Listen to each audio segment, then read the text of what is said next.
Republican Paul Gosar is back in the news by his own ridiculous admission. So there's Paul Gosar, Republican. And maybe you guys remember him. He's the one who was censured for releasing that video where he's fantasizing about someone murdering AOC. And I think it was also Biden that they were going after in that video. So now, because that's now his brand, let's just talk about murdering more officials in the United States.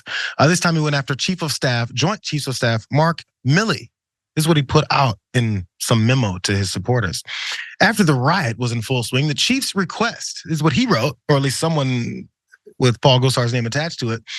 The chief's request for National Guard was finally approved. But even after approval was given, General Milley, the homosexual-promoting-BLM-activist chairman of the military Joint Chiefs, delayed. Of course, we know now that the deviant Milley was coordinating with Nancy Pelosi to hurt President Trump and treasonously working behind Trump's back. Man, he's writing a novel. More though, he says in a better society, this is where he gets violent.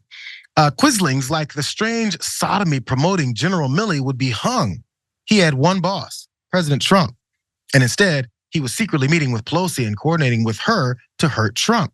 That is, when he wasn't also secretly coordinating with and sharing intelligence with the Chinese military. How this traitor remains in office is a question we need answered. I asked the same thing about Paul Gosar, who was also at Nick Fuentes is the white nationalist events, promoting things, throwing Heil Hitler signs and talking about how white supremacy is the way to go in America. Weird how that works, that Paul Gosar can openly do things like that. And then when someone else, Mark Milley, is doing whatever he's doing, he's connecting homosexual-promoting-BLM-activist, sodomy promoting General Milley, because there's something that Paul Gosar can't get off his mind. And apparently it's anus. Just saying, that's what he keeps talking about because no one else is talking about it, but all he can think about are booty holes. Just saying, this is what he's thinking about because that's strong. You got thoughts? You cracked me up with the usage of booty hole there. I didn't see it coming for whatever reason, but yeah, this is kind of like, it's weird. It's both like modern MAGA Republican, but also kind of old school at the same time because it reminds me of, funnily enough, the class of like Republicans who would talk about this type of stuff and then get caught in an airport bathroom doing, booty hole and wiener stuff or whatever, which are way earlier in the show. I mentioned to you the super tuber, right? The hot dog shoved in the potato. Turns out that was the recipe of a guy who did exactly that. Larry Craig, who was.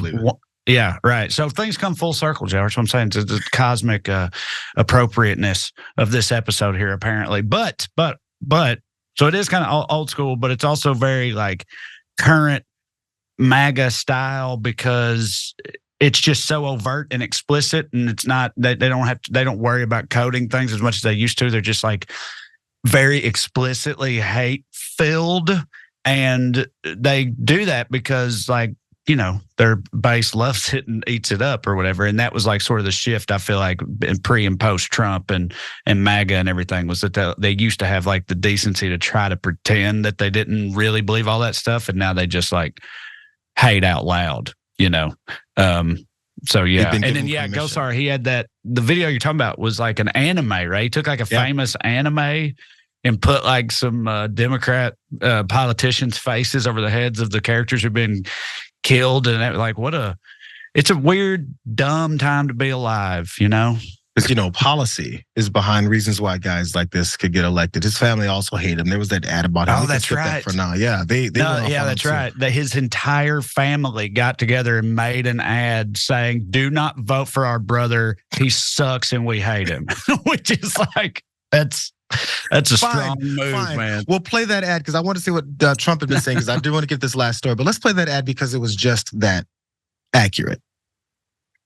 There is no one member of Congress more responsible for the attack on the Capitol than Congressman Paul Gosar. My name is Jennifer Gosar. My name is Tim Gosar. My name is David Gosar. I am Paul Gosar's brother. Gosar is my brother. My brother. And he should be held accountable for all the lies he told. That led to the attack on the Capitol on January 6th. Well, damn. So they say don't vote for my brother. Apparently enough people still did. But that's the Gosars and that's Paul. I guess all of them didn't decide to jump into the white nationalism line of attacks. But look, he's successful. That's how you get successful in America. You become a white nationalist, or maybe you always were.